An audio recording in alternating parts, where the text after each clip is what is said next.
Well, Jay, we are so fortunate to have opportunities to speak with a lot of the industry leaders that we've had on our show over the last several years.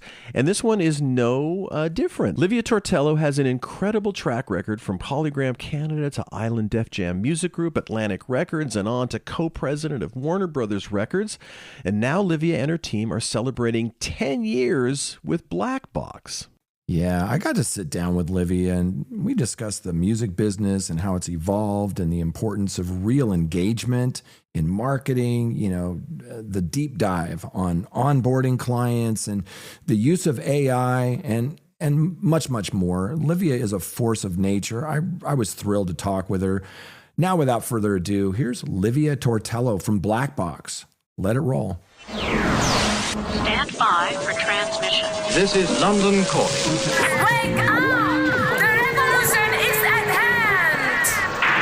Your morning coffee is on the air. On the air, on the air, on the air, on the air, on the air. Standing by.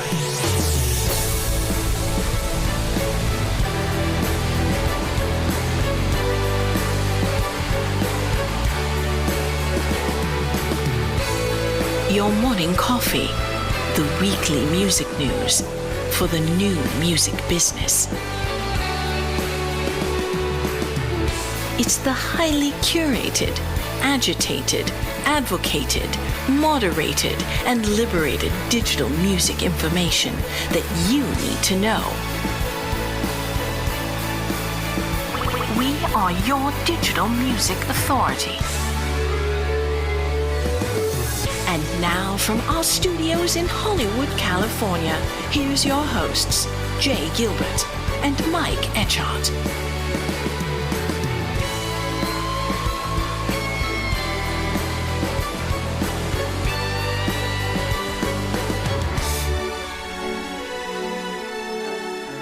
So good to see you. Thank you so much for taking time out of your busy day. Oh my God, that's my pleasure. Congrats, by the way. I love your newsletter. Oh, thank you. I've been a long-time subscriber. It's got a good mix in it. And congratulations to you, 10 years, Black Box. I know, right?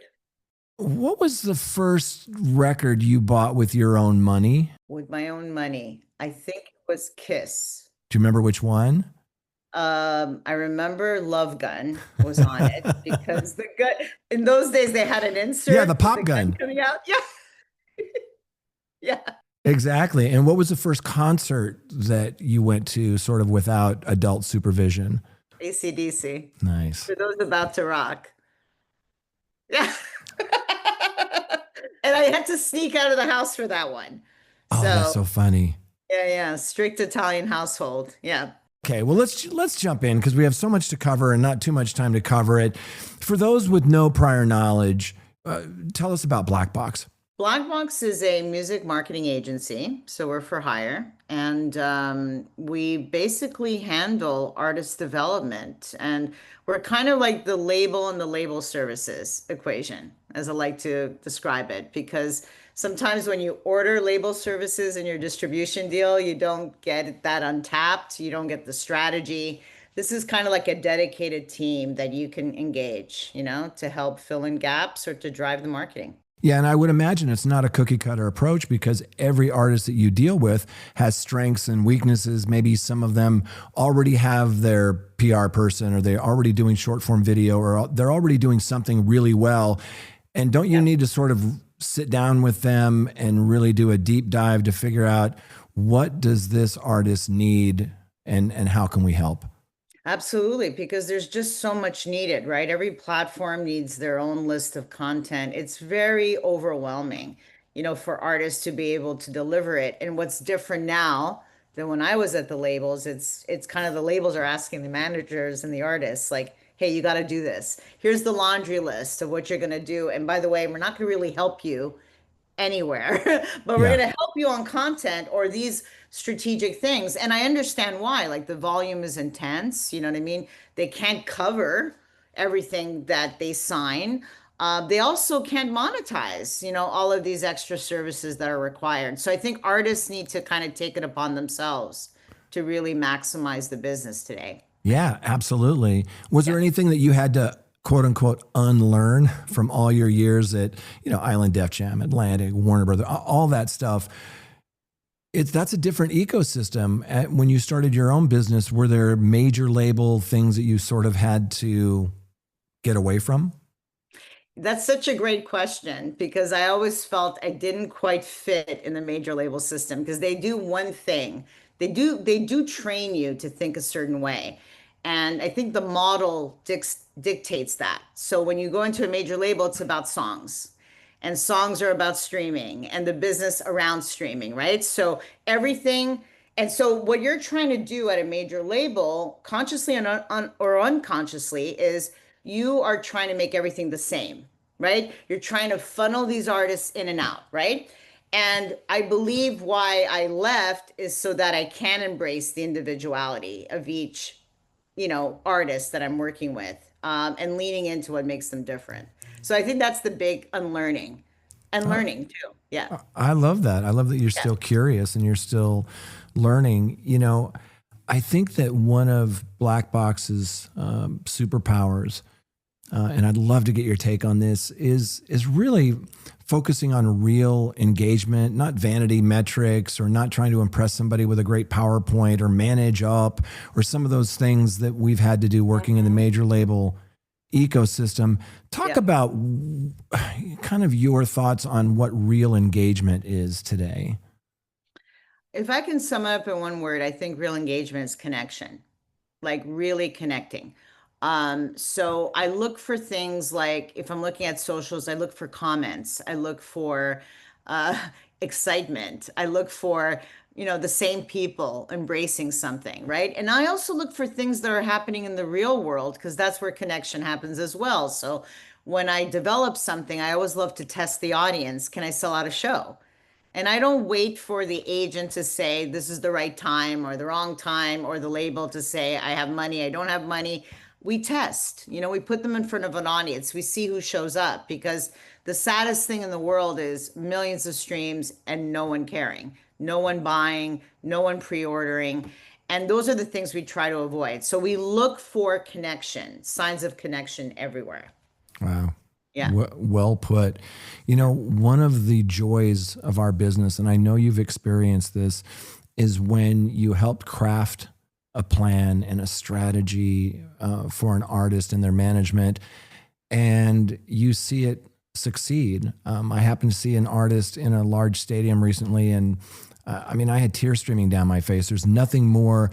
And listen, I was at Universal for 18 years and Warner for another 5, and I get all of that, and I've worked a lot of different records, and so have you. But when you have your own business, now it's personal. Now it's a little bit different. And I'm not saying that you work any harder at your business than you did when you were at a major. It's just different. Talk about the differences of working your own thing that you're building and how that results in successes and failures versus maybe that major label ecosystem. It's like you're inside my head. No, I think having a business has been something that I didn't know this when I was at a major label, but all the walls you hit, whether it's budget reasons or, an artist gets dropped because I never really had control over A&R, only when I was at Warner Brothers. But even then, when you're in a big company, it's hard to control, when to bail, so you feel a sense of loss of control, right? So that became pretty hard because as you were seeing the music, as I was seeing the landscape changing, I knew things would take longer. And for me, it was about being in it longer. And sometimes the deals don't allow for that. So fast forward, you're in your own business and you could work it for as long as you want. But also success is all on you, as is the failure. So complete responsibility is a complete high, but it's also the thing that keeps you up at night. And I wouldn't have it any other way. It's like, I can't believe 10 years. I'm like going, wow, this is the longest I've ever been at a place.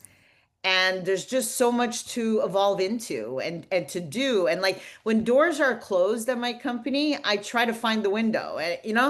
it doesn't end, because the model supports that. You're here to solve a problem and you just go ahead and do it. Yeah. So yeah, and but there's a corresponding kind of stress and but I Sure. take it on willingly. Yeah. Yeah. But it's different, and I feel like I would guess that you can't wait to get to your desk every morning. Yeah, I mean, I have a young daughter that I'm driving, to school and back, but I I know I how that pack is. every single second with stuff, with conversation, with like, I love having a team internally too that's smart, that had a different, like they grew up differently in the business than I did. And just figuring out what's theirs, what's mine. I'm constantly going back and forth. And yeah, that makes work so great. Yeah, yeah, I've been following your business for a long time, and I get your weekly emails and see what releases you're putting out, and Yeah. and I followed it with great interest. I've asked a few people that have worked with you about you, and here's a few things that they've said to describe you. These are sort of what they consider to be your superpowers. One is that you're a great connector. Number two, you're great with setting goals, realistic goals. Two other things. One, you're very good with brand partnerships, which is not something that everybody's good at. And the one that I found the most fascinating is that almost everybody I've spoken to about you has said the same thing, that you're a really good mentor. Oh, wow. That's so nice to hear. Do you think Thanks for those things that. are accurate? Did I miss anything? Well, I mean, I grew up Catholic, so the self-punishing part is always like present with me. So I don't know. I mean, I think it's a gift. It's great. I do like connecting. I love connection. So that's definitely true. The rest of it is I want to be a better brand partnerships person. I want to be a better mentor. You know what I mean? But I think I naturally do like those things. So it's great to hear that that is recognized as a superpower. That's awesome. Well, one of the highlights of my career is when I work with a young person and I see them sort of flourish. And I know this is true with you too. I had an intern that was just a badass, and she was so good. I would ask her to do A, B, and C, and she'd come back and say, "What's D, E, and F?" Right. Yeah. And Yeah. now she's one of the heads of marketing at M Theory. And I couldn't be more proud. Talk a little bit about, maybe giving people, whether it's an internship or just people that you work with, you've been around a little while. You've got a knowledge base. You know how sometimes things work and how they don't work. Talk about, nurturing and sort of guiding people through their careers. It's been amazing. Like, yeah, I mean, I learned this very early on when I was at record labels, is that when I'm hiring an assistant or hiring an intern, I'm actually hiring a future executive, right? So my thought process is always like, are they in it to win it? Like, I'm always thinking the long game. So every one of my assistants, like you, has become a head of marketing, and I'm super proud of that. And they've really excelled in their career. So love that. When I was at Warner Brothers, I was kind of changing a lot the sort of dead end kind of internship things that were happening, where there were professional interns that were there for years. And I would always ask, are you going to hire this person? Oh, no, they're not good enough to hire. And I'm like, well, then why are they here? Like, it's kind of like this constant, like, you have to provide an environment of movement. Very important. So and this is what I'm most proud of at Black Box, is that we have a really great internship program, and we hire most all of the interns that work with us, and we also help find them gigs. You know what I mean? So for me, that is a really big part of how we've built this young, vibrant company. And I have some seasoned people as well, like Brian Popowitz, who I'm sure you know, is one of my favorite digital people at Warner Brothers. I've pretty much partnered with him to start this company, because what I loved about him is he didn't have any alliances with promotion, or he just thought about fans all day long, and that's what mattered. And like, I go, that's the guy I want in my company. But selectively, we have great people, and most of them have started from the ground up at Black Box. I'm So glad I'm you proud brought of up Brian. Yeah. I don't know Brian, but I certainly know who he is, and we have mutual friends. Here's a couple of things that people have said about Brian, and since Yeah. he's not here, we can just do it behind his back, and shh, nobody needs to know. Tell me if these are accurate. He's really good at communicating ideas. Yep. He's really solid when it comes to onboarding, which is a learned skill. Yep. He's super organized. Is that fairly accurate? True. And just so much more. Like the capacity that Brian has, in terms of processing data, like real data, and turning that into a strategy and prioritizing what's first, second, and third is like nobody I've ever met.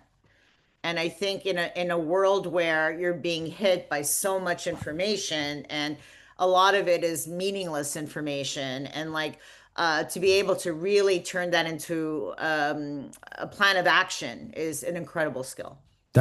I couldn't agree with you more. There's so much Yeah. data out there, more than we've ever had. But how do you Yeah. make it actionable? What's a meaningful metric to look at? We had talked about partnerships and being one of the strengths of you and of Black Box. How do you evaluate partnerships and to make them genuine and really fit sort of the artist narrative? Yeah. Well, I think you want to work with brands who understand the power of a developing artist and how much they're going to get, from that developing artist. A lot of brands, and that's not to diss the whole world. I mean, they look at it as a very transactional process. They look at it, how many followers do you have? What are you worth? Yeah. And do I have and they're buying into a name. The artists like Taco Bell that are buying into the rise are amazing to work with, because not only do they feed our artists while they're on tour, but they sync our artists, they get involved, they show up at shows. Wow. Artists want to meet them, and it's just like, and they're so smart. They're like kind of like really seeing the ground up. They're invested. Yeah, and they really understand like what they truly get by partnering with the developing artist, and that's what I'm excited about. I love that. What does onboarding look like at Black Box? Let's say I'm a manager or an artist. I feel like you'd be a really good fit. I come and sit down with you and your team and Brian. I'm like, okay, here's my business. This is what I'm doing, maybe with touring and streaming and brand partnerships and sync. This is what I've sort of built so far. We sit down, you pour the coffee. What happens next? I like pouring the coffee. Well, it's really a little bit different than that. Actually, a lot different from that. We really talk about them personally. Like we really know that with connection and social media, it's incredibly important to put your own personality out there, yourself, your story. So because every story is unique, it almost feels like a therapy session, if I'm being completely real. We start like, tell me about yourself. We start from the very beginning. It's like, why are you here making music? Why music? And like, we really kind of get into the why a lot. And then we kind of talk about like, where do you think your music brand is relative to other artists? And then we, talk about visual identity and all of that stuff. But we really spend, and this is like, could be sometimes a 3-hour meeting. Wow. But the first hour and a half is all about them personally as people. It's like a crash course. How could I get to know what's special about you and know you as intimately as I can? I love that, because the thing that brings me closer to artists is that narrative. And, did they overcome adversity? Do they believe in the same things I believe in? You go see some of these really big shows, Taylor Swift, you're part of a tribe, right? You're exchanging bracelets. You're part of that community, whether it's a Buffett Parrot Head or a BTS Army. And I feel like you get to that by getting to know the artist. I think that's a really unique approach. Talk a little bit about revenue today, because it's changed so much in just the last 10 years. And then when you worked at all of these different labels, it was really more about ownership, and now it's maybe a little bit more about access. But there's not a ton of money in streaming. Maybe there's some revenue in touring and merch and some of those other things. But how do you sit down and have that conversation about revenue, whether it's sync licensing or any of these other things, to show your clients how the landscape has evolved and what it looks like today? Oh, it's probably the most challenging part because it's taking longer, right, to develop a legitimate audience to monetize today. But I can give you one example, like Maris, which is an artist we've been developing now for 3 years. We started at the very, very beginning. It's a partnership with Danny Rakuzian of Best Friends. And we're like three-part owners of our little label, kind of. And we've been doing this for 3 years and starting from zero. And I feel like now she's in a revenue positive scenario because she's been touring, she's been connecting with fans, she's been prioritizing them, she's inviting them in. It's just like, to me, it's textbook, to see it happen. That took her 3 years. Sometimes if a music can take off and you still do all of those things, which is touring, connection with fans, we come up with kind of almost when we download the story, we come up almost with a regiment of what they should be doing on social media that's tailored to them and how consistent they can be. Because without consistency, you can't build a business, right? So there's people, I mean, it's okay if, we know all the best practices. We know that TikTok wants you to post 3 times a day this week. But what's the relevant part is what can you stay consistent with? Because that's at the end of the day what's going to create the business. So in the case of an artist like Maris, starting from scratch, and she's a very compelling performer, she writes amazing music, she's got a good team, 3 years before she saw, anything legitimate, right? And then sometimes we're with artists that maybe haven't embraced their digital footprint fully, but they tour and blah, blah, blah. And that is amazing when we could show the revenue very quickly with that. You know what I mean? By having them do direct sort of communications and engagements with their fans, like, whether they choose a platform like Laylo or, we immediately start to harness that and we start to do merch drops and we start to show them the power of their fan base. But we start first with their communication with their fan base. And then we show them like the menu of what they could be doing. And that is a quicker process, where you see the revenue that's proof positive outside of streaming and traditional touring. Yeah.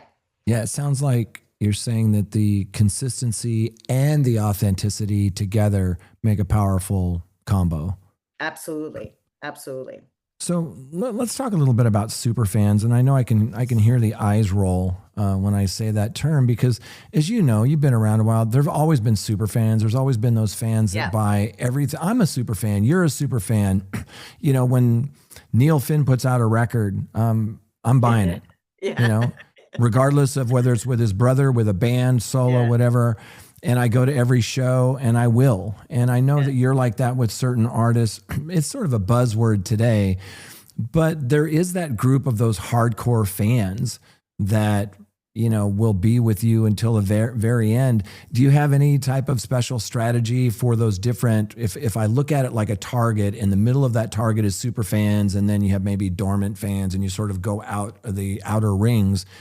Do you have sort of a strategy for attacking different fandoms? It's a great question. I mean, when it comes to super fans, it's all about narrative work and the content that they put out there and the individuality of how they engage with them, right? So we spend a majority of our time creating super fans, right? The other stuff, adoption, streaming, there's so many platforms that capture that middle ground, and that's the easier part, believe it or not, because it's about a consistent release schedule. It's about pitching to Spotify and all of those folks. And like all of that stuff I feel is kind of easy. You put out good music, you put out great content, you make sure every platform gets your stuff, you're doing okay. The super fans is where you really have to get into the psychology of your audience and really pay attention and have a willing participant in the artist. You can dial in super fandom. Yeah, absolutely. Yeah. AI is sort of reshaping the business in some ways. We did an AI roundtable that dropped this morning, our second one, with some really smart people, Kristen Robinson from Billboard and Bobby Osinski and Vicky Nauman, and just people who I really look up to in the business, because it's changed while we've been having this conversation, So anybody who says, right, they say, hey, Liv, I totally understand this AI landscape. It's like, okay, sure you do. Because it is evolving fast, but are there any AI tools you're using in your workflow or that you're using to help identify fans or to create targeted online ads? Is it in your workflow? I think there's some obvious, like there's some AI kind of tools that come with like Canva that we use on a regular basis when we're making content, or Box, you know, well, ChatGPT as a reference is something that's very widely spread.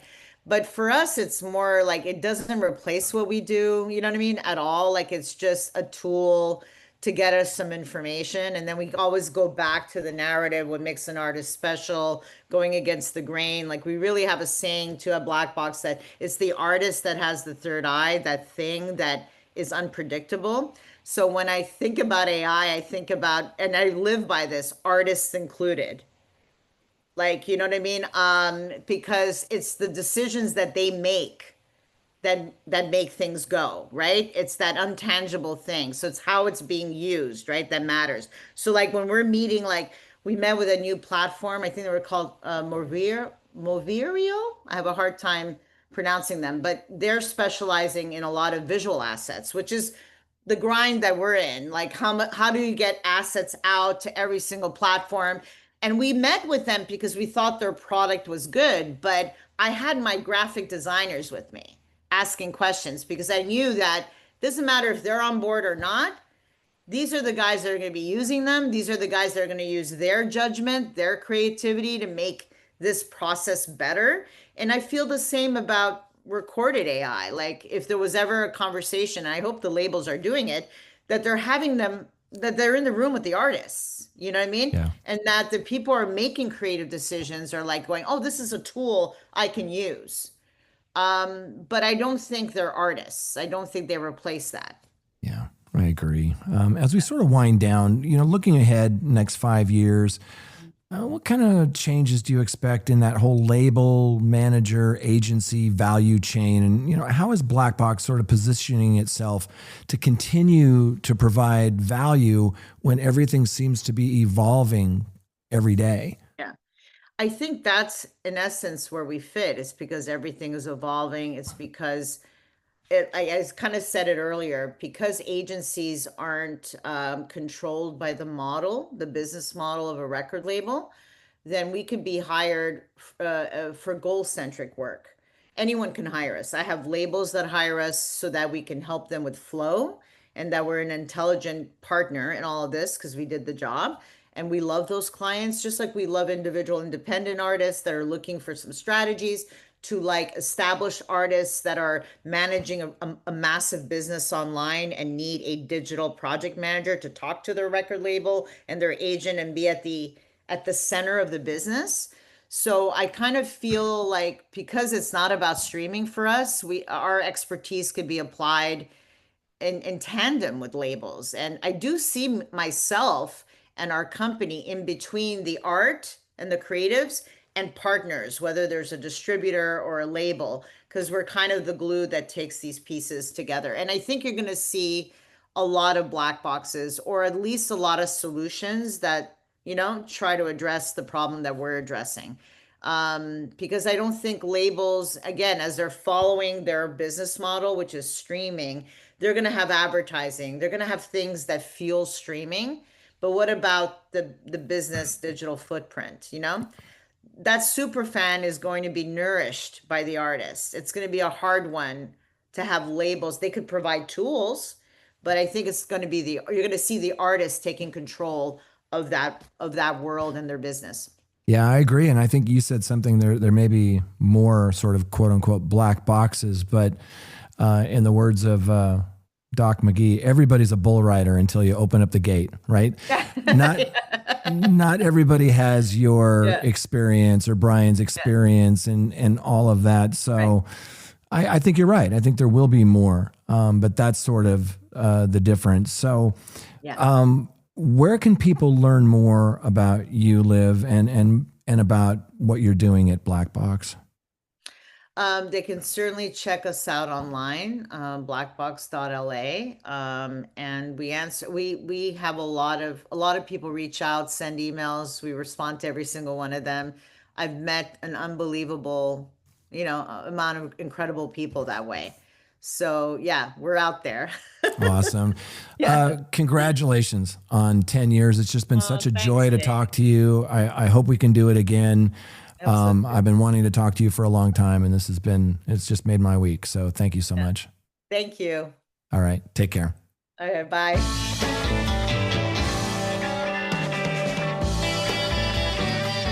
You've been listening to Your Morning Coffee, the weekly music news program for the new music business. Join Jay Gilbert and Mike Etchart next time for the digital music news you need to know.